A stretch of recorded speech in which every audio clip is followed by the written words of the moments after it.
fills you with the capacity to hold fast to what you know to be the truth, regardless of the skepticism of others or what the world tells you is or is not possible. Now your pocket-sized prayer. Lord, grant me the grace of trust in my own inner journey.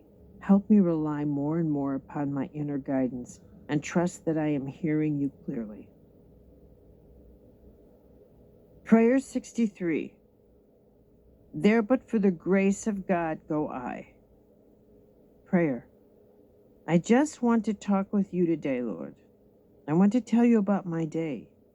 I feel like talking to you and sharing what has awakened in me. I remember hearing the adage, except for the grace of God go I, over and over again as a child. I heard the nuns say it every once in a while. As a child, I loved the sound of it. It seemed to hide a great jewel of wisdom, almost like a treasure chest made of simple words that, strung together, communicated a powerful truth. Except for the grace of God go I. Well, that truth exploded out of the dust of my memories today, Lord. It started out as just one of those days going nowhere, but ended up as a game changer. That's why I suspect you had a hand in it. Today was made for walking, so that's what I did. After a few hours, I got an iced tea and sat on a bench in the park to check my messages. I didn't pay any attention at all to the guy who sat down on the other end of the bench a few minutes later.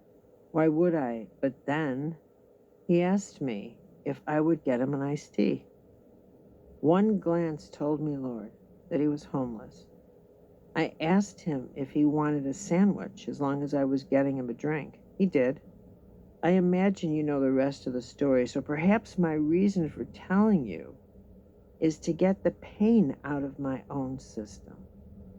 I turned to leave him as soon as I gave him his meal, but then he told me that he hated to eat alone and asked me to keep him company. I will admit to you that I was uncomfortable, I mean down to the pit of my stomach. But I was in a familiar park and it was daylight. I also knew this truth. I wasn't afraid of him, I was afraid of his pain. So I sat there as he took one bite out of his sandwich and then one gulp of his drink. Then he started to speak. I know you want to get the hell away from me, he said. I know you are uncomfortable sitting next to me. You don't know me or anything about me. I'm a veteran. The war in my head won't stop. I just try to find quiet places now like this park. That's all. My heart started to hurt, Lord. I could feel the pain in my chest explode, my eyes filled with tears, and then all I could hear in my head was, except for the grace of God go I. Why him and not me? Why was I spared the pain this man was in? I could have been sent to war, forced to harm others, or to face some other type of unimaginable horror, but I was not. Or I could have witnessed nightmares early on in my life, or I could have been a refugee. I could have had bombs drop on my home while I slept. But I have not experienced any such evil. I am not hungry, or without shelter, or without clothing, or family, or friends, or hands, or legs. As I sat next to this man, Lord, I felt the whole of my life reshape itself into a simple but meaningful prayer of gratitude and grace. This man changed my life, Lord. Guidance. As I sat on the bench with this stranger who shall forever reside in my heart, I could not help but become acutely aware that though we sat on the same bench in the same park, we lived in two vastly different realities. His mind was filled with bullets and bloodshed and hunger and despair. I had the option of watching that on television or not. He could not turn his inner television off, no matter what. The word karma seems to hold the secret to the mystery of the countless differences in our lives. But I don't know what to say about that.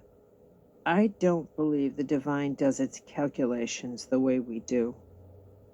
Our lifetime is the only lifetime we can imagine. So we put all our eggs in this basket.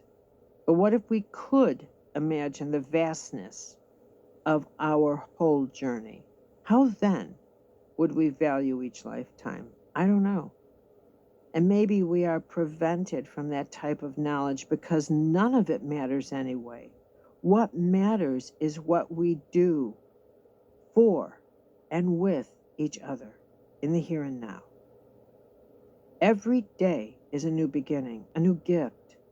Imagine this truth, that every person you meet has the power to potentially change the rest of your life. How would you live differently if this were so? And it is.